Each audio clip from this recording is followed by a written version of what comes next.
Oknum polisi berinisial R yang melakukan penganiayaan dan pengeroyokan salah satu pengunjung tempat hiburan malam beberapa waktu lalu menjalani rekonstruksi di halaman Polrestabes Palembang. Dalam reka ulang yang dilakukan sebanyak 23 adegan tersebut, peran tersangka R oknum polisi yang bertugas di Polda Sumsel ini pada adegan ke-18 dan 20 mengeluarkan senjata dan menembak ke udara. Setelah itu pelaku juga memukul kepala korban dengan gagang senpi yang melukai pelipis korban.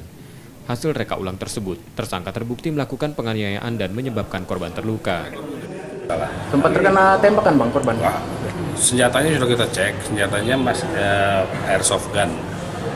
Airsoft gun dia memang menembakkan ke atas, dan dari beberapa saksi juga sudah menjelaskan bahwa bukan seperti bunyi letusan senjata kayak organik ya polisi. Jadi cetak gitu doang. Pengakuan TSK-nya bang, senjata diperoleh dari mana bang? Dia beli dari kawannya, dia nggak tahu kawannya sudah kita cari juga nggak ada lagi. Itu airsoft gun biasa. Jadi seperti itu jelasannya. Bang, itu ada Mr. X bang, kemungkinan ada tersangka baru kah? Tersangka lain bang? Ada Mr. X yang ikut juga nendang tersangka. Apakah itu bakal jadi tersangka baru bang?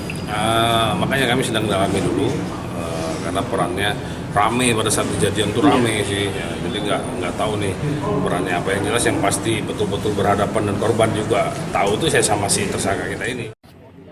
Senjata yang digunakan pelaku bukan senjata organik atau rakitan, melainkan airsoft gun. Yudi Kiswanto, Kompas TV, Palembang, Sumatera Selatan.